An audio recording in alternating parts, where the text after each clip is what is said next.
I never thought I'd be telling this story, but here goes.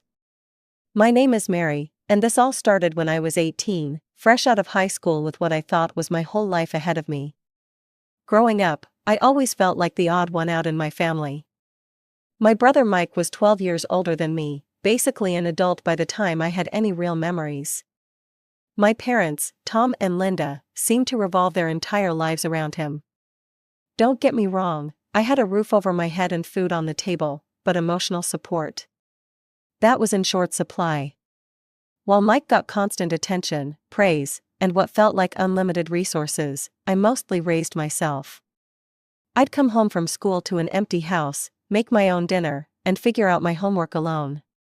My mom would occasionally ask about my grades, but that was about it. Dad was even more distant, usually just nodding in my direction when he passed me in the hallway. The only real family connection I had was with my Aunt Sarah. She lived in the neighboring state, about a 3-hour drive away, and despite my parents' obvious dislike for her, I always loved visiting. Aunt Sarah had 3 kids of her own, Jessica, Daniel, and Kate, all much older than me but always so kind. They'd include me in their family game nights, take me shopping, or just sit and talk with me like I mattered. It was a completely different vibe from my own home. So when I got the call about Aunt Sarah's passing, I was devastated. She'd been sick for a while, but it still hit me like a truck. "Mom, Aunt Sarah died," I said, tears running down my face. "The funeral is this weekend." My mom barely looked up from her phone. "That's unfortunate." "We're going, right?" I asked. "No, we are not," my dad chimed in from his recliner. "You know we don't get along with that side of the family." "But she's your sister," I protested. "Was my sister," Mom corrected coldly, "and it would be inappropriate for us to show up after all these years of not speaking." I couldn't believe they were being so callous. "Well, I'm going." My mom sighed dramatically. "Fine, you can go represent the family. You're 18 now, an adult, you can make your own decisions." "I'll drive you to the bus station," Dad offered, surprising me with that small kindness. The next day, I packed a small suitcase, thinking I'd be gone for just the weekend. Before I left, Mom handed me some cash for the round-trip ticket. Jessica, my oldest cousin, picked me up at the station. She hugged me tight as soon as she saw me, both of us crying. "Thanks for coming, Mary, Mom really loved you, you know." "I loved her too," I managed to say through my tears. The funeral was beautiful and heartbreaking. I sat with my cousins in the front row, aware of the whispers about my parents' absence. Jessica's husband kept his arm around her shoulders, while Daniel consoled Kate. I felt both part of their family and painfully aware of my own family's absence. What was meant to be a weekend turned into a week as I helped my cousins sort through Aunt Sarah's belongings. We laughed and cried over old photos, including many of me as a little girl visiting during summers. On my last night there, we had dinner together, sharing memories of Aunt Sarah. It felt more like a real family dinner than anything I'd experienced at home. "You're welcome to stay longer if you want," Jessica offered. "Thanks, but I should get back. I have some college applications to figure out," I said, though the truth was I had no solid plans yet. My parents had been vague about helping with tuition, always changing the subject when I brought it up. The next morning, Jessica drove me to the bus station. "Call us when you get home, okay?" "I will," I promised, hugging her goodbye. The bus ride home gave me time to think. I felt sad but also strangely hopeful as we pulled into my hometown. I grabbed my suitcase and called an Uber to take me home. As we turned onto my street, something felt off. There were unfamiliar cars in our driveway, and, was that a swing set in the yard? "This is the address you gave me," the driver confirmed when he saw my confused expression. "Yes, this is right," I said, though I was beginning to feel a strange sense of dread. I paid the driver and walked up to my house, except it didn't look like my house anymore. The curtains were different. There were colorful children's toys scattered across the lawn. With shaking hands, I rang the doorbell. A woman I'd never seen before opened the door, a toddler balanced on her hip. "Can I help you?" she asked. I live here," I stammered. The woman's expression changed from friendly to concerned. "Oh, you must be Mary. How did she know my name?" "Yes, that's me. We bought this house last week," she explained gently. "The previous owners said you might come by. They left some boxes for you in the garage." I felt like I might faint. "My parents sold our house?" "I'm really sorry," she said, looking genuinely sympathetic. "They said to tell you there are 3 boxes of your things in the garage." In a daze, I followed her to the garage. Sure enough, 3 cardboard boxes sat in the corner, labeled Mary's stuff in my mother's handwriting. "Would it be okay if I left these here for now?" I asked, my voice barely audible. "I don't know where to take them yet." "Of course," the woman said, concern evident in her eyes. "We can keep them safe until you figure things out."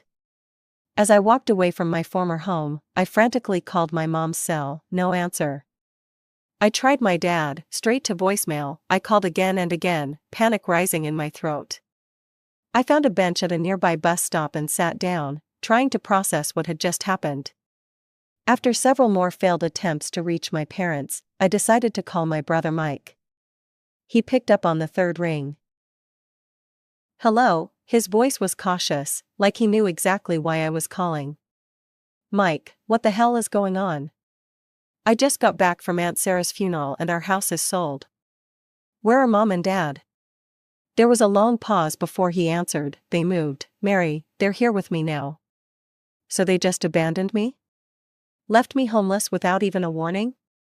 I was shouting now, not caring who heard. Mike sighed. "You're 18, Mary, you're an adult now, you're smart, you'll figure it out. Just tell me where you are, I need to talk to them." "No, Mary, don't come here, no one needs you here." He hung up before I could say anything. Tears were streaming down my face now. My own family had discarded me like I was nothing. My mind was racing. I had no home, little money, and apparently no family that wanted me. I walked to a nearby cafe, ordered the cheapest coffee on the menu, and tried to think. Sitting there, watching families and friends laughing together, memories flooded back. All those times my parents missed my school plays but drove hours to see Mike's football games. How they'd planned elaborate birthday parties for him but forgot mine entirely one year. How I'd learned to cook my own meals by age 10 because they were always too busy with Mike's activities. I always knew they favored him, but I never imagined they'd literally abandon me. The realization hit me hard. They never really wanted me in the first place. As I sat there feeling sorry for myself, I remembered my cousins. They had been so kind during my stay. With nothing to lose, I called Jessica. "Mary, did you get home okay?" she answered brightly. "Not exactly," I said, my voice breaking. I told her everything that had happened. "Those bastards," Jessica exclaimed, making me jump.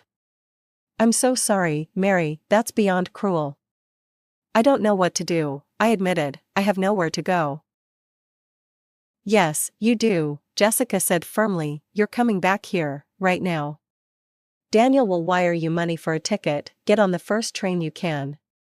"What about my stuff at the house?" "We'll figure that out, just get yourself here safely."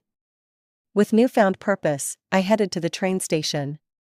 Daniel had already sent enough money for a ticket and then some.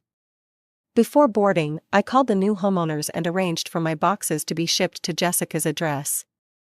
The train ride gave me time to think. I was angry, hurt, and scared, but also strangely relieved. For years I'd been trying to earn my parents' love, always feeling like I was falling short. Maybe now I could stop trying. When I arrived, all 3 of my cousins were waiting at the station. Jessica immediately wrapped me in a hug, and I broke down completely. "It's okay," she soothed, "you're with us now." That evening, over dinner, they had news that left me speechless. "There's something we need to tell you," Daniel said. "Mom left you something in her will, $30,000 for your education." I couldn't speak. That was more money than I'd ever had in my life. More importantly, it was tangible proof that Aunt Sarah had cared about my future. "I don't know what to say," I finally managed. "Say you'll use it for college," Jessica smiled. "There's a decent public college right here in town. You could stay with us, or in Mom's house." We're not selling it yet. For the first time since discovering my parents' betrayal, I felt a glimmer of hope. Maybe I could make this work after all. I need to find a job, I said, thinking out loud, and apply to college. One step at a time, Daniel reassured me, we'll help you. That night, as I lay in the guest bed at Jessica's house, I realized something important. Family isn't just about blood, it's about who's there for you when you need them most. My parents and brother might have abandoned me, but I wasn't alone. I had a real family after all. The next morning, I woke up with a new determination. I was going to build a life for myself, with or without my parents' help. And I was going to make Aunt Sarah proud. The next few weeks were a whirlwind of activity. With my cousin's help, I applied to the local community college and was accepted for the fall semester. I decided to major in business administration, practical enough to get a decent job after graduation, but also something I was genuinely interested in. Jessica and her husband Mark insisted I stay with them in their home. Living with Jessica's family that first year was exactly what I needed: supportive, stable, and warm. Their 5-year-old daughter Emma quickly became attached to me, always wanting me to read her bedtime stories. I knew I couldn't afford college on Aunt Sarah's money alone. The $30,000 would cover about 3 years of tuition at the local college, but not the full 4 years I needed. So I started job hunting right away. After a week of dropping off applications, I got hired at a local bookstore. The pay wasn't great, but the hours were flexible enough to work around my class schedule. Despite working part-time and carrying a full course load, I made sure to spend time with my cousins. We started a tradition of Sunday dinners at Jessica's house, where Mark would grill whatever was on sale that week, and we'd all crowd around their dining table, talking and laughing. College was challenging but rewarding. I threw myself into my studies, partly to distract myself from thoughts of my parents, and partly because I was determined to make something of myself. My first semester grades were all A's, despite my work schedule. At the end of my freshman year, I got a slightly better paying job as an administrative assistant at a local insurance office. The hours were more regular, and it was related to my field of study. Plus, they offered tuition reimbursement for certain classes, which would help stretch Aunt Sarah's money further. As my sophomore year approached, I decided it was time to move out. As much as I loved Jessica and her family, I didn't want to overstay my welcome. I found 2 girls from my business classes, Amber and Tasha, who were looking to move off campus. We found a small 3-bedroom apartment close to both school and my job. Living with roommates changed my routine in unexpected ways. I started cooking actual meals instead of just grabbing whatever was quickest. We'd study together in the living room, sometimes having movie nights where we'd watch terrible romantic comedies and throw popcorn at the screen. As junior year approached, I realized I was halfway through my degree program. I checked my finances carefully. Aunt Sarah's money would cover me through junior year, but for my senior year, I'd be on my own. I picked up extra shifts whenever I could, stashing away every spare dollar. Senior year was even more demanding, but I somehow managed to balance work and studies. When graduation day finally arrived, my cousins were all there cheering me on as I walked across the stage. I had done it, graduated with honors despite everything. Within weeks of graduation, my internship at the insurance office turned into a full-time position. I was finally able to afford my own small apartment, a tiny studio but all mine. Life was settling into a comfortable routine when Ryan walked into the office. He came in to file a claim after a minor fender bender. Our fingers brushed as I handed him the paperwork, and I felt a spark I'd never experienced before.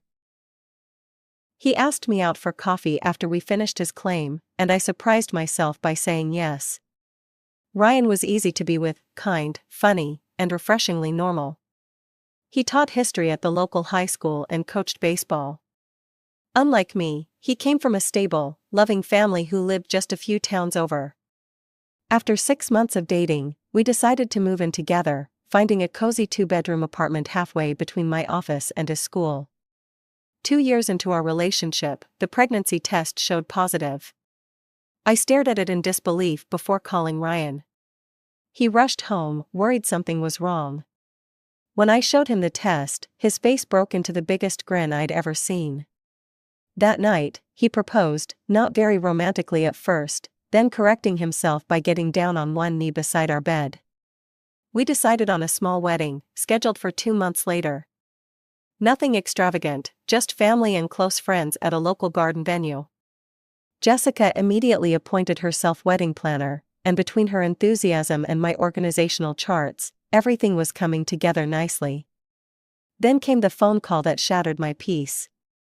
"Hello," I answered the unfamiliar number, expecting a telemarketer. "Mary, it's Mom." I nearly dropped the phone. After 10 years of silence, hearing her voice was like being doused with ice water. "What do you want?" I managed to ask, my voice cold.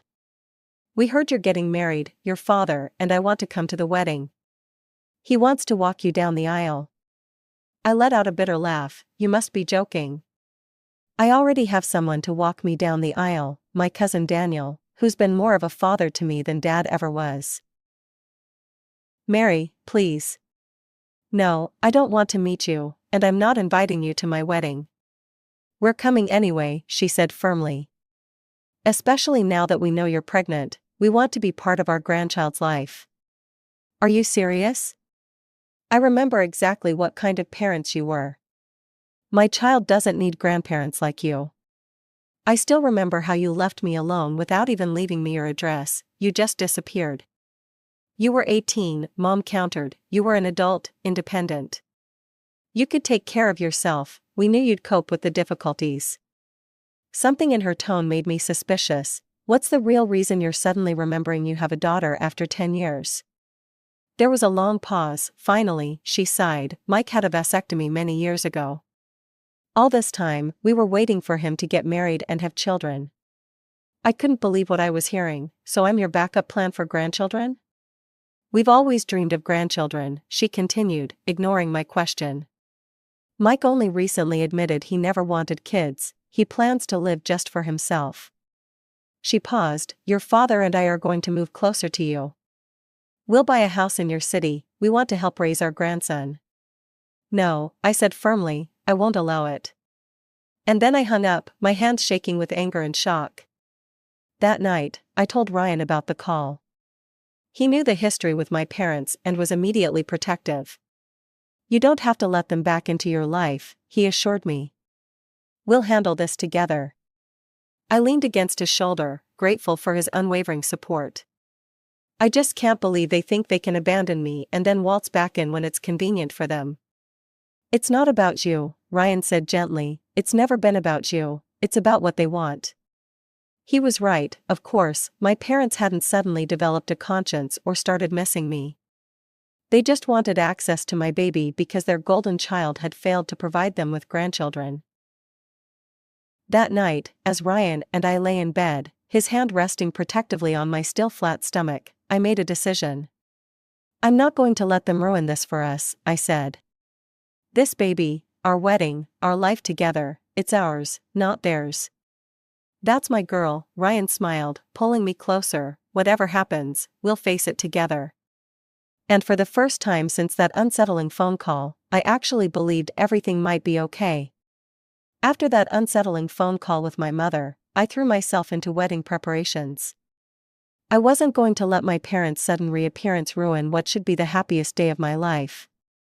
2 weeks before the wedding, I got an unexpected call from Karen, my mom's old friend.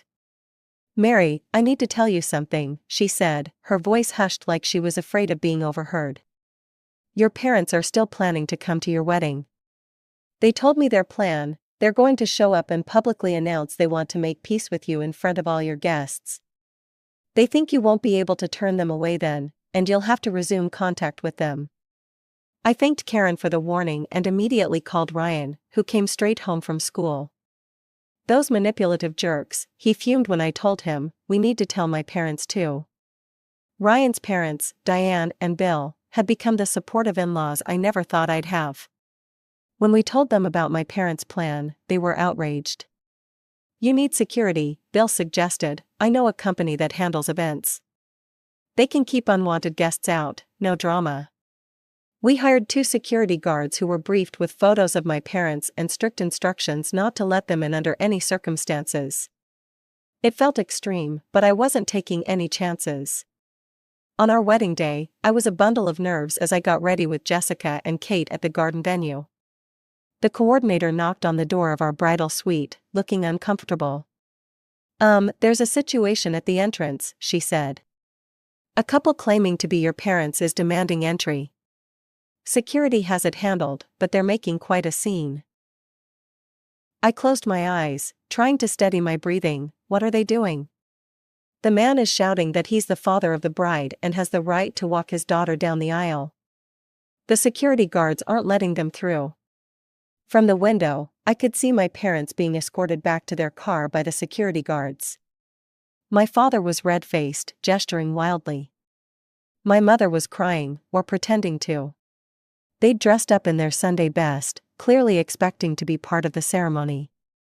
"Are you okay?" Kate asked softly. "Actually, yes," I realized. "Let's get on with the wedding." The ceremony was beautiful. Daniel proudly walked me down the aisle to where Ryan waited, looking handsome in his charcoal suit. My cousins and their families filled the front rows, along with Ryan's large, boisterous family who had welcomed me like one of their own.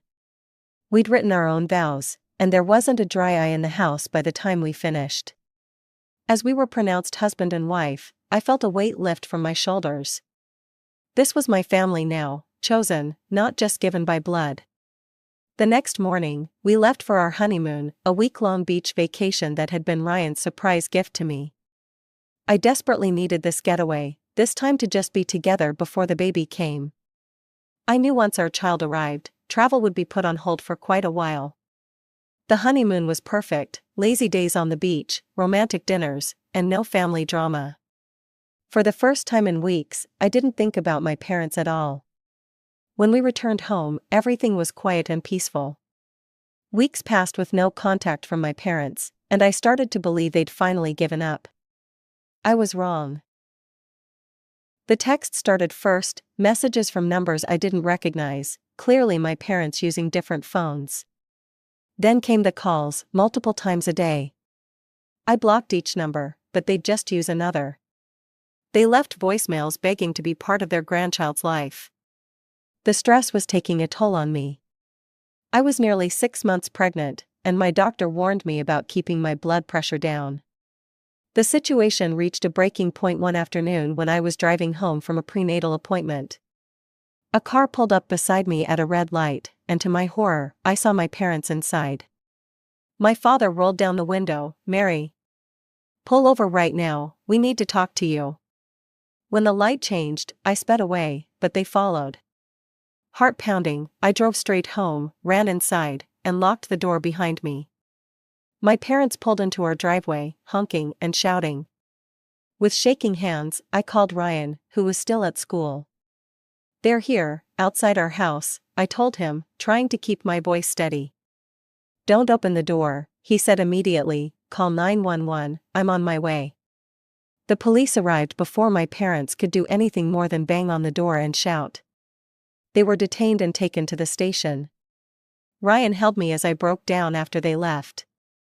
"This has to stop," he said firmly. "We're filing for a restraining order." The next day, we met with a lawyer who specialized in harassment cases. I provided copies of all the text messages and voicemails, the video footage from our wedding security cameras, and the police report from the previous day's incident. "You have a strong case," the lawyer assured us, "especially with your pregnancy. No judge will look kindly on behavior that puts an expectant mother under this kind of stress." I chose not to attend any of the court proceedings, unable to face my parents again. Ryan went with our lawyer while I stayed home preparing the nursery for our baby. A month later, the judge granted us a comprehensive restraining order. My parents were legally prohibited from contacting me, coming near our home, my workplace, or Ryan's school. Any violation would result in immediate consequences. When our lawyer called with the news, I sat down on the nursery floor and cried with relief. "It's over," Ryan said, kneeling beside me. "They can't bother us anymore." With the restraining order in place, I could finally focus on preparing for our baby's arrival.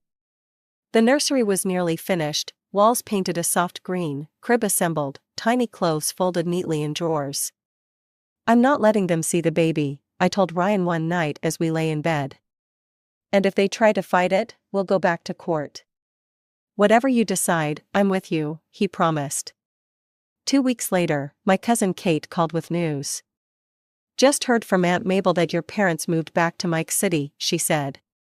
"Guess they finally got the message." I felt the last bit of tension leave my body. They were gone, my baby would grow up surrounded by people who truly loved us, without the toxic presence of those who had abandoned me when I needed them most.